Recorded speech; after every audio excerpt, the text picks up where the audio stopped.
আসসালামু আলাইকুম ওয়া রাহমাতুল্লাহ। ইন্নাল হামদুলিল্লাহি ওয়াহদা ওয়াসসালাতু ওয়াসসালামু আলা মান লা নাবিয়্যা বা'দা আম্মা বা'দ ফাআউযু বিল্লাহি মিনাশ শাইতানির রাজীম। বিসমিল্লাহির রাহমানির রাহিম। ওয়া ক্বালা আল্লাহু তাআলা ইয়া আইয়ুহাল্লাযীনা আমানু কুতিবা আলাইকুমুস সিয়াম কামা কুতিবা আলাল্লাযীনা মিন ক্বাবলিকুম লাআল্লাকুম তাত্তাকুন। وقال رسول الله صلى الله عليه وسلم لا يؤمن أحدكم حتى يكون هواه تبعا لما جئت به رواه الترمذي।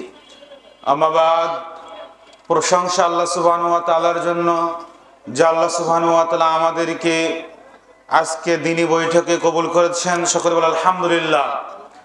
শান্তি অবতীর্ণ হোক সেই মহামানবের উপর যার আদর্শকে বাস্তবায়ন করা, যার শাফাত ছাড়া কেউ আমরা জান্নাত যেতে পারবো না, তার প্রতি লক্ষ কোটি দরুদ পেশ করি। সকলে বলি সাল্লাল্লাহু আলাইহি ওয়াসাল্লাম।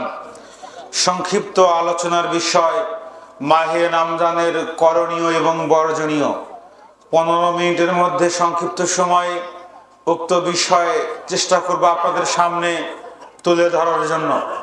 বলছিলাম মাহে রমজানের করণীয় এবং বর্জনীয়। যেহেতু আমাদের সামনে মাহে রমজান মাস আর অল্প কয়েকদিন হাতে গোনা, তারপরেই আমাদের সামনে মাহে রমজান আসবে ইনশাআল্লাহ।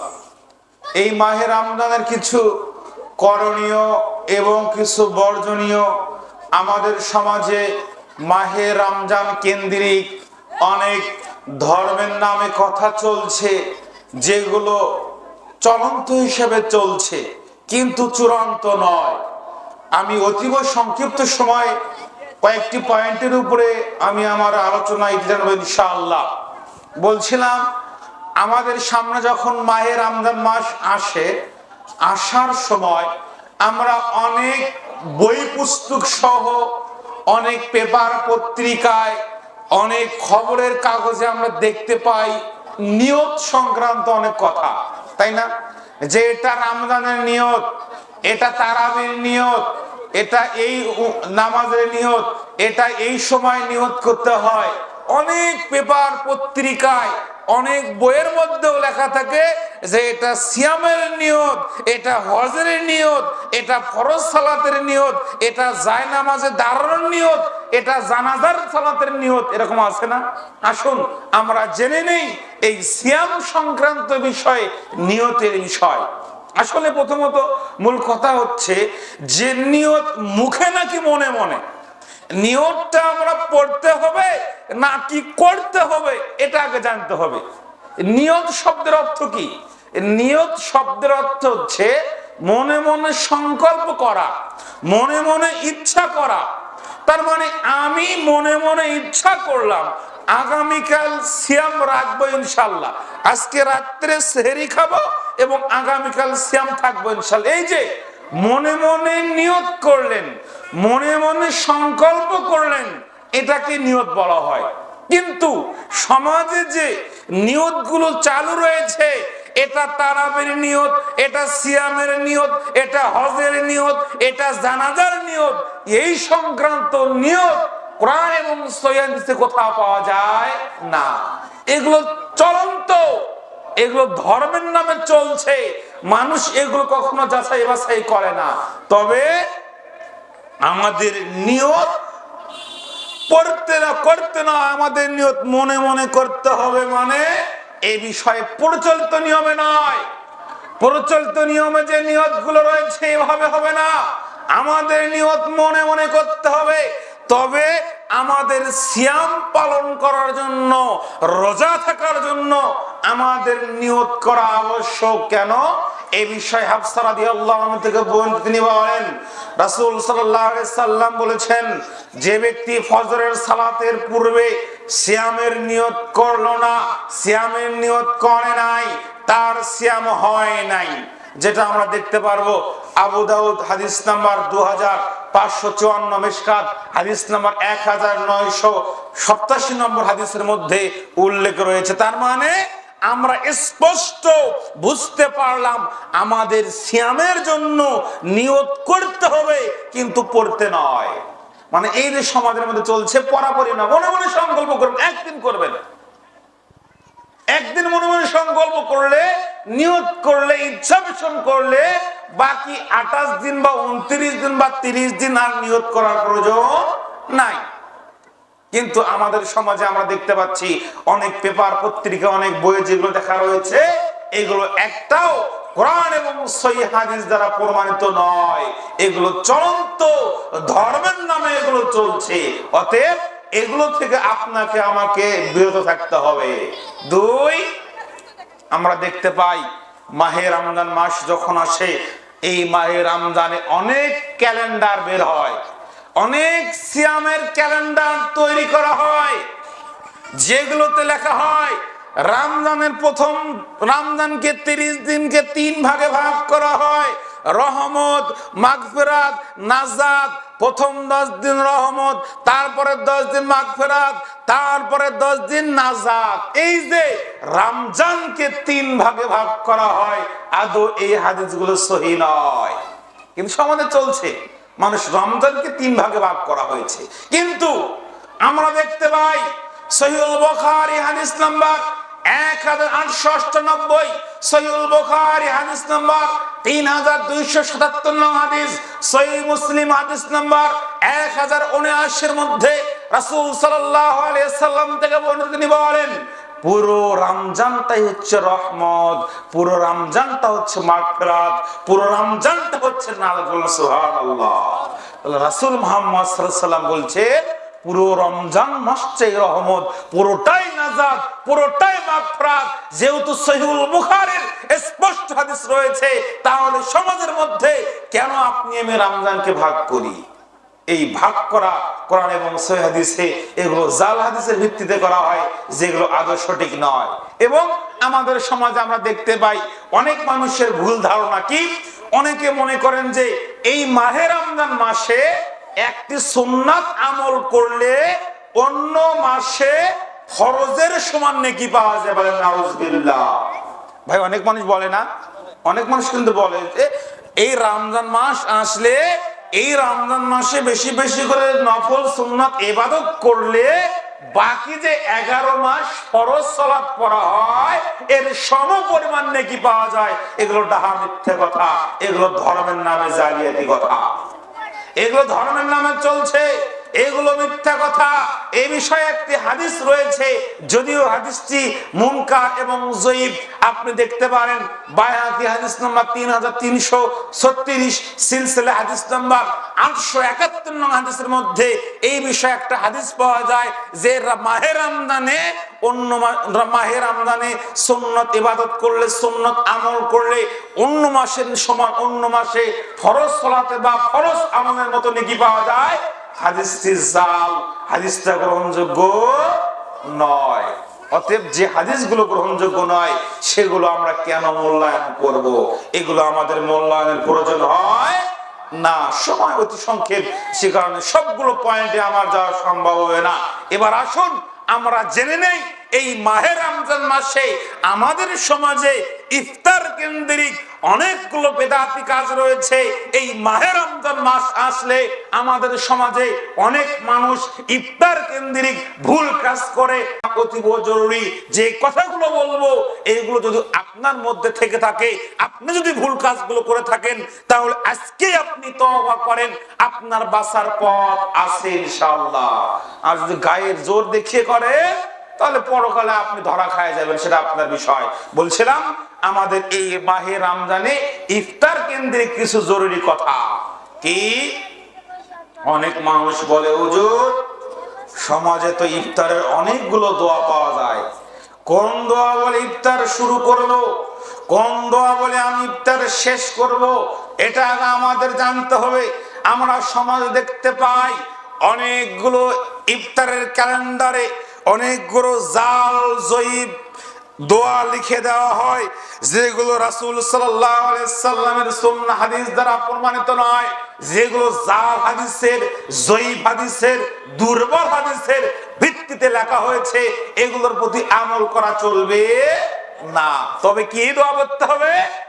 রাসূল মুহাম্মদ সাল্লাল্লাহু আলাইহি সাল্লাম থেকে ইফতার কেন্দ্রিক ইফতারের শুরুতে এবং শেষে নির্দিষ্ট করে কোনো দোয়া বর্ণিত হয়নি। তবে আপনি বিসমিল্লাহ বলে ইফতার শুরু করবেন। আপনি বিসমিল্লাহ বলে ইফতার শুরু করবেন। যে হাদিসটি আপনি দেখতে পারবেন সহিহ বুখারী হাদিস নাম্বার 5376, সহিহ মুসলিম মিশকাত হাদিস নাম্বার 4159 এর মধ্যে রয়েছে যে বিসমিল্লাহ বলে আপনি শুরু করবেন। তাহলে বিসমিল্লাহ বলে শুরু করবেন, শেষ করবেন কি দিয়ে?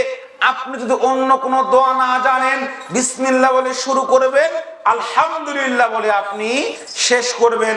যে হাদিসটা আপনারা দেখতে পারবেন মুসলিম হাদিস নাম্বার 2734 নং হাদিসের মধ্যে উল্লেখ রয়েছে। মানে আপনার জন্য আমি সহজ করে দিচ্ছি, আপনি ইফতার শুরু করবেন বিসমিল্লাহ বলে, শেষ করবেন আলহামদুলিল্লাহ বলে। অথবা যদি আপনি আরো কিছু সুন্নতি দোয়া জানতে চান, তাহলে যাহাবা জামা ওয়াক্তালাতুল উরুক যে দোয়াটি আছে এটা আপনি বলতে পারেন। তারপরে আরেকটি দোয়া আমাদের সমাজের মধ্যে বলা হয় ইফতার কেন্দ্রিক, আল্লাহুম্মা লাকা সুমুতু ওয়া আলা রিজকিকা বলে যে একটা দোয়া রয়েছে আমাদের সমাজে ইফতার কেন্দ্রিক। আপনি দেখেন এই দোয়াটা সার্চ দিয়ে দেখা যাবে এই দোয়াটাকে বলে মুহাদ্দিসিন কিরামগণ এই হাদিসের মান তারা যাচাই করতে গিয়ে বলেছেন এই হাদিসের সনদ হচ্ছে জয়ীফ। হাযা হাদিসুন জয়ীফুন, এই হাদিসের সনদ হচ্ছে জয়ীফ।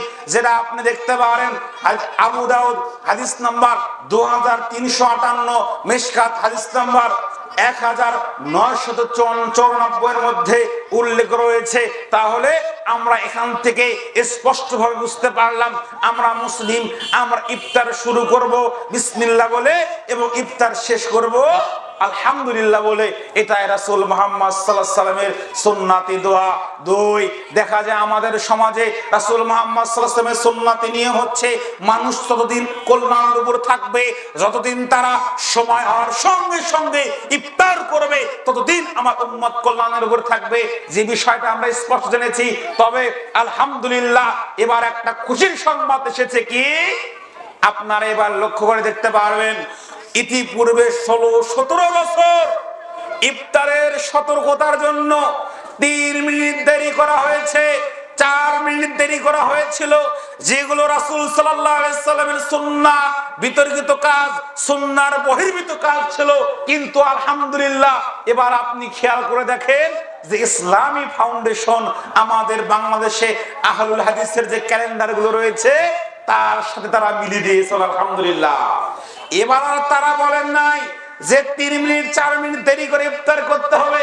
এবার আর তারা বলেন নাই, তারা আমাদের সঙ্গে কোরআন এবং সহিহ হাদিসের সঙ্গে মিল করে সঠিক টাইমে তারা ইফতার করেছে আলহামদুলিল্লাহ। 3, ইফতার কেন্দ্রিক 3 নাম্বার ভুল। দেখা যায় আমাদের সমাজে অনেক মানুষজনকে রমজান মাসে ইফতার করায়।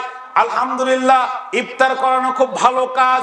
আপনি একজন সায়েম পালনকারী ব্যক্তিকে ইফতার করাবেন, এটা একটা নেকির কাজ। তবে এই নেকির কাজ করতে গিয়ে বেদাত করলে আপনারা নেকি হবে না, তখন নেকিটা বাদ হয়ে যাবে। দেখা যায় আমাদের সমাজে অনেক মানুষ ইফতারের আয়োজন করে, ইফতারের আয়োজন করার পরে সামনে খাবার দেয়, খাবার দিয়ে বলে হুজুর এবার দোয়া শুরু করেন। বলে না যে হুজুর এবার লম্বা একটা মোনাজাত শুরু করেন। ইফতারের পূর্বে এগুলো একটা স্পষ্ট বেদাত। খাবার সামনে দিয়ে বলছে হুজুর এবার দোয়া শুরু করেন, হুজুর এবার হাত তুলে রব্বানা যালামনা আনফুসানা বলে দোয়া শুরু করছে। এগুলো ধর্মের নামে জালিয়াতি কথা। ইফতারের পূর্বে দোয়া কবুল হয়। ইফতারের একজন সায়েম পালনকারী ব্যক্তি সুবহে সাদিক থেকে সূর্য অস্ত যাওয়া পর্যন্ত যে কোনো সময় যে কোনো ওয়াক্তে আল্লাহর কাছে যা চাইবে আল্লাহ তাকে তাই দিবেন। আল্লাহর কাছে যে দোয়া কবুল করা হবে আল্লাহ তাই কবুল করে বলেন সুবহানাল্লাহ।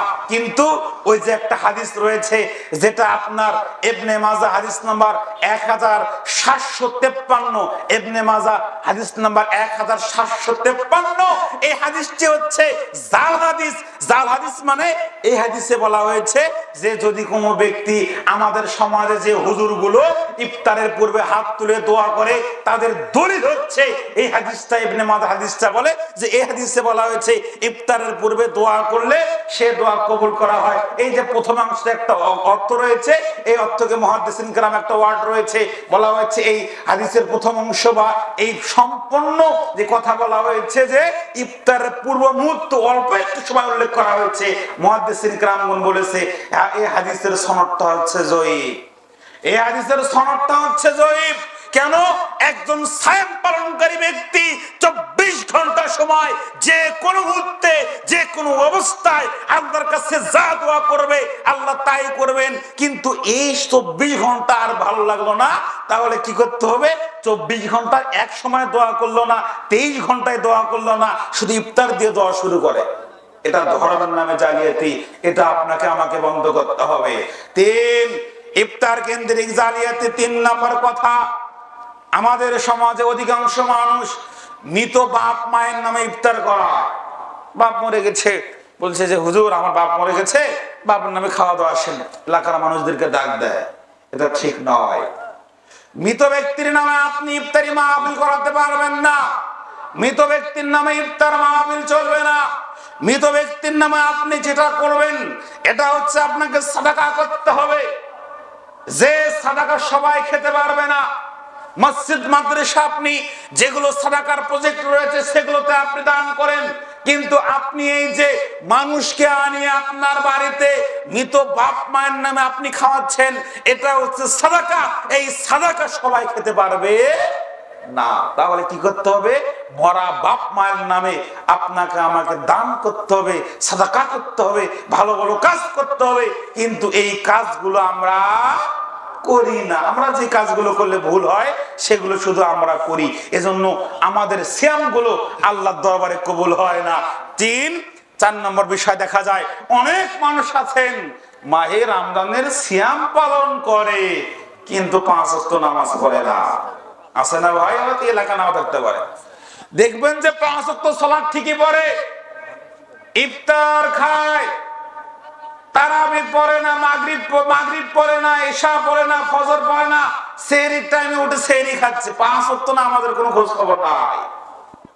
এটা হচ্ছে একটা ইবাদতের সঙ্গে মাহে রমজানের সঙ্গে একটা সলচাতুরি ছাড়া কিছু নয়। কেননা অন্যান্য ইবাদত কবুল হওয়ার পূর্ব শর্ত সালাত। আপনি সালাত পড়লেন, আপনি মুসলিম থাকলেন, আপনি তো সালাতই বললেন না, আবার আপনি কিসের মুসলিম দেখাচ্ছেন? আপনি 5 ওয়াক্ত সালাত পড়েন, সালাতের সঙ্গে সঙ্গে বাকি হুকুম আহকাম যেগুলো আছে এগুলো আপনি মেনে চলেন, কিন্তু আপনি এগুলো করেন না, শুধু সিয়াম পালন করেন। মানে এটা একটা মুনাফিকি কাজ। আমাদের সমাজে যারা আছেন এখনো ভালো হয়ে নেন। দেখেন এই রমজান সবাই পায় না, এই মাহে রমজান সবাই পায় না, এটা সবার ভাগ্যে হয় না। গত বছর যারা হয়তো ছিল তারা হয়তো নেই, আপনি আমি হয়তো আছি থাকবো না দুনিয়াতে, কিন্তু এই সামনে রমজান মাসকে মূল্যায়ন করেন, বেদাতি কাজ ত্যাগ করেন, সুন্নাতি আমল চালু করেন, নইলে আপনি কিয়ামতের ময়দানে টিকতে পারবেন না। 5, আমাদের সমাজে ইফতার কেন্দ্রিক দেখা যায় সাহারি পার্টি। আছে না? অনেক এলাকায় মাইক বাজে বেড়াচ্ছে, ইফতারের সময় হয়েছে, আর দেরি করো না, মা বোনেরা উঠে যাও, 3টা বেজে গেল, তাড়াতাড়ি করে রান্না বান্না করো। তাড়াতাড়ি করে রান্না বান্না করতে হয়, আবার গান বাজায়, বিভিন্ন গজল বাজাচ্ছে। এগুলো রাসূল সাল্লাল্লাহু আলাইহি সাল্লামের কোনো পদ্ধতি নয়। এগুলো চলন্ত পদ্ধতি সমাজে চলছে, এগুলো রাসূল সাল্লাল্লাহু আলাইহি সাল্লামের পদ্ধতি নয়।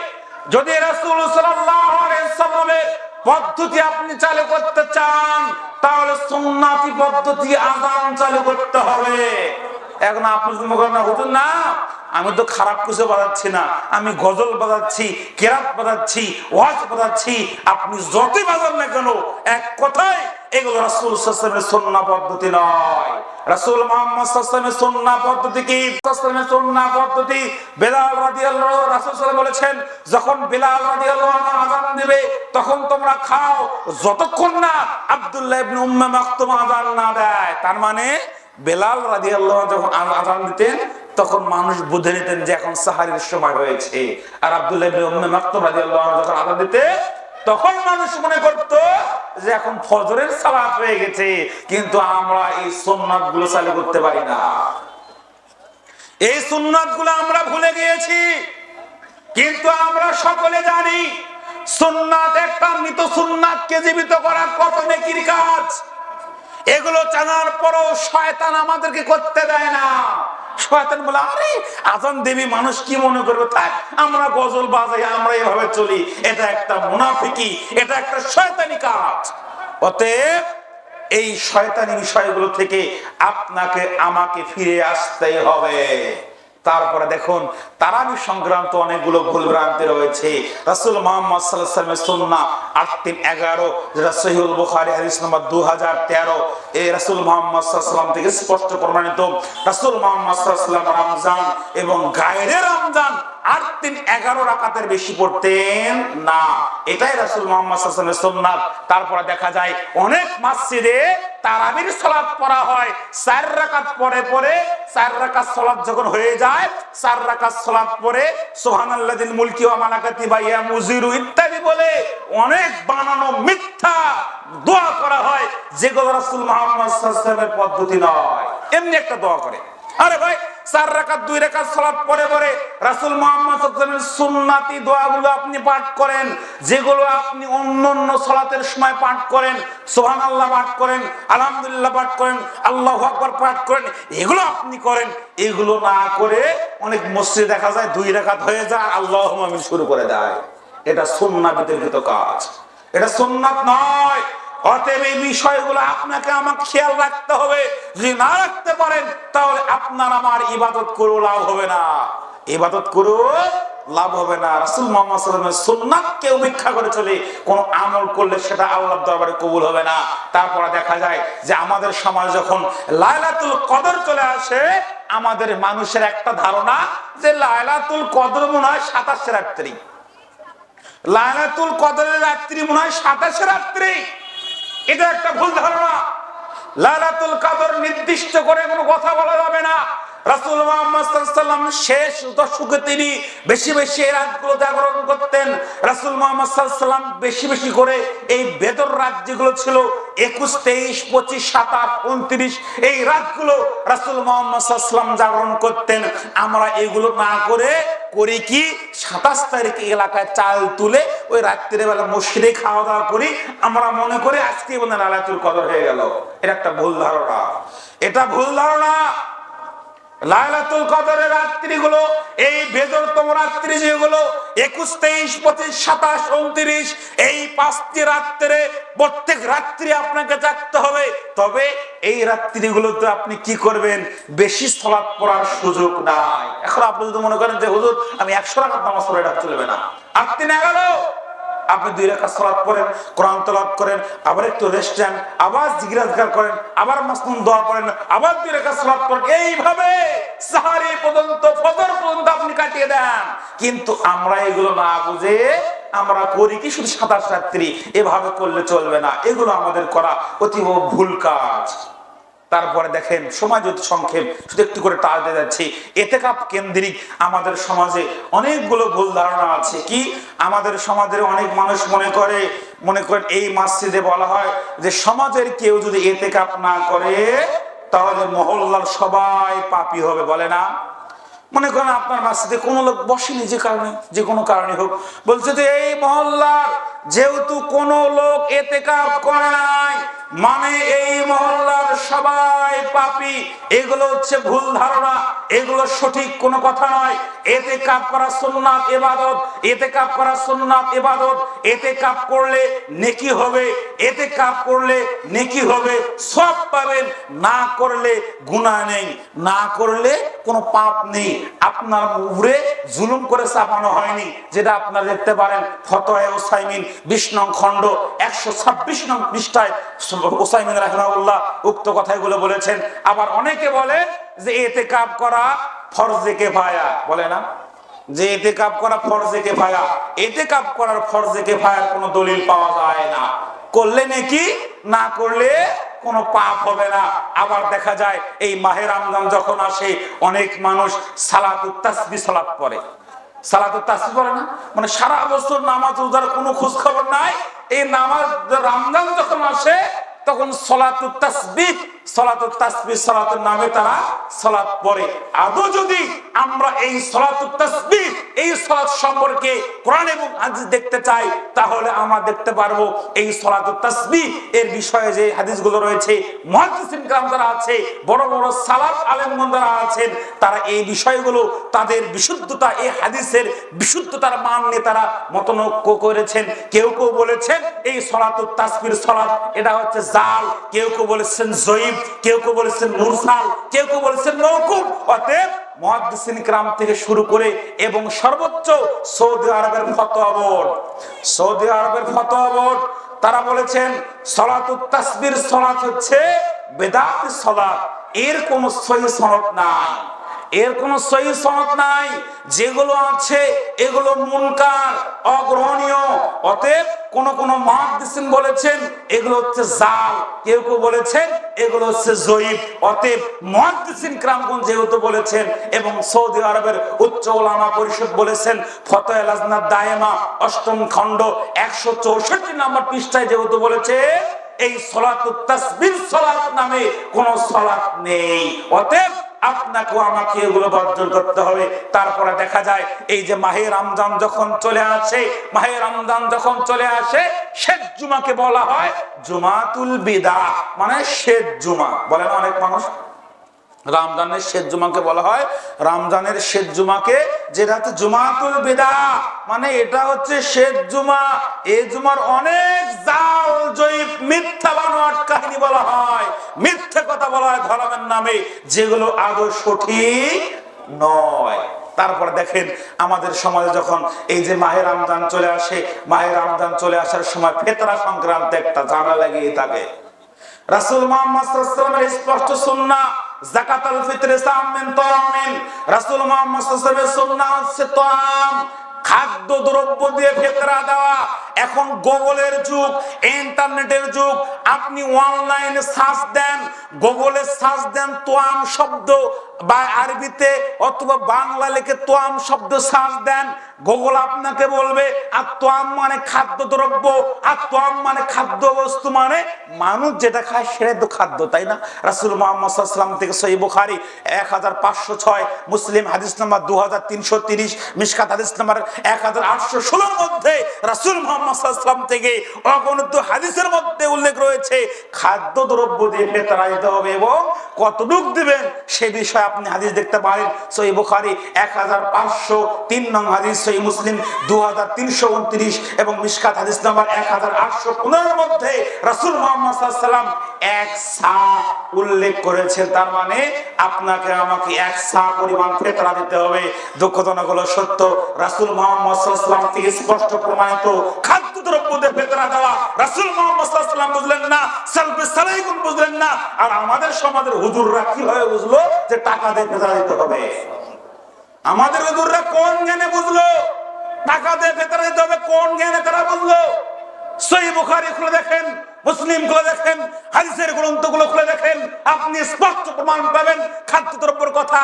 কিন্তু রাসূল সাল্লাল্লাহু আলাইহি ওয়াসাল্লামের সুন্নাত স্পষ্ট থাকার পরও এই হুজুররা গায়ে জোর দেখিয়ে মানতে চায় না।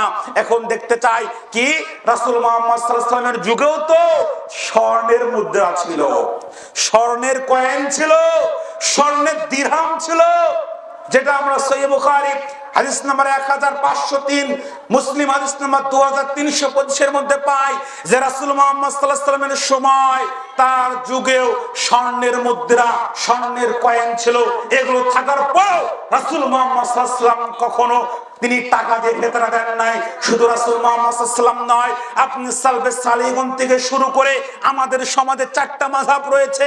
একটা হচ্ছে হানাফি, মালিকি, শাফি, হাম্বলি, 4 মাযহাবের 3 ইমাম, ইমাম মালিক রাহিমাহুল্লাহ, ইমাম আহমদ ইবনে হাম্বল রাহিমাহুল্লাহ, এই 2 ইমাম বলেছেন, ইমাম মালিক এবং ইমাম আহমদ ইবনে হাম্বল রাহিমাহুল্লাহ 2 ইমাম বলেছেন কেউ যদি টাকা দিয়ে ফিতরা দেয় তাহলে তার ফিতরা গ্রহণ হবে না। যেটা দেখতে পারবেন ফতোয়া উসাইমিন 18 নম্বর খণ্ড 279 পৃষ্ঠায়। তাহলে দেখুন রাসূল মুহাম্মদ সাল্লাল্লাহু আলাইহি ওয়াসাল্লামের যুগ থেকে শুরু করে সালফে সালেহীগণ এবং আমাদের সমাজেও ইমামগণ তারা বলেছে টাকা দিয়ে ফিতরা নয়, কি দিয়ে? খাদ্যদ্রব্য দিয়ে ফিতরা দিতে হবে। এটাই আপনার আমার জন্য করণীয়। অতএব মুসলিম হিসাবে সিয়াম কবুল করতে হলে আপনাকে আমাকে রাসূলের সুন্নাতটাই মানতে হবে। কিন্তু রাসূলের সুন্নাতকে না মানে উপেক্ষা করে চলে গায়ের জোর দেখে বিদআত করলে আপনার সিয়াম কখনো কবুল হবে না। অতএব দ্বিতীয় বক্তা চলে এসেছে, আমার সময় শেষ। সংক্ষিপ্ত সময় যে আলোচনাগুলো করলাম, এবং দেখুন রাসূল মুহাম্মদ সাল্লাল্লাহু আলাইহি ওয়াসাল্লামের সুন্নাতের কথা বলতে গিয়ে একটু আপনাকে অন্যদিকে নিয়ে যায়। আমরা মুসলিম, রাসূল মুহাম্মদ সাল্লাল্লাহু আলাইহি ওয়াসাল্লামের সুন্নাতের দাবিদার হিসেবে চলছি। হয়তো আপনারা, আমরা গ্রামের মানুষ, অনেক বিষয় হয়তো আপনারা অনলাইনের বিষয়ে জানেন না। আপনি আমি মুসলিম দাবি করি। আমাদের জীবনের চাইতেও একজন ব্যক্তিকে আমরা সবচেয়ে বেশি ভালোবাসি, তার নাম হচ্ছে মুহাম্মদ সাল্লাল্লাহু আলাইহি সাল্লাম। মুহাম্মদ সাল্লাল্লাহু আলাইহি সাল্লাম এর শাফাত ছাড়া, এই সুপারিশ ছাড়া কোন ব্যক্তি জান্নাতে প্রবেশ করবে না, এটাই চূড়ান্ত। ঠিক আছে, সংক্ষিপ্ত সময় যে আলোচনাগুলো করলাম, আল্লাহ আমাদের মানার আমল করার তৌফিক দান করুন। আল্লাহুম্মা আমিন। আমাকে আপনারা অনেকে চেনেন, আমার মহিলা মাদ্রাসা আছে, যেটা কলেজ মোড় উলুমুল কোরআন মহিলা সালাফিয়া মাদ্রাসা, যেটা মহিলা শিক্ষিকা দ্বারা উন্নত মানের পাঠদান করা হচ্ছে, এবং আরেকটি প্রতিষ্ঠান যেটা ডিমলা প্রথম শহর দক্ষিণ পাড়া, নিজস্ব জায়গার উপরে। আপনারা সকলে আমাদের প্রতিষ্ঠানের জন্য দোয়া করবেন এবং ছাত্রীদের সহায়তা করবেন। আল্লাহ কবুল করুক। আল্লাহুম্মা আমিন। সুবহানাকা আল্লাহুম্মা ওয়া বিহামদিকা আশহাদু আল্লা ইলাহা ইল্লা আনতা আস্তাগফিরুকা ওয়া আতুবু ইলাইক। আসসালামু আলাইকুম ওয়া রাহমাতুল্লাহ।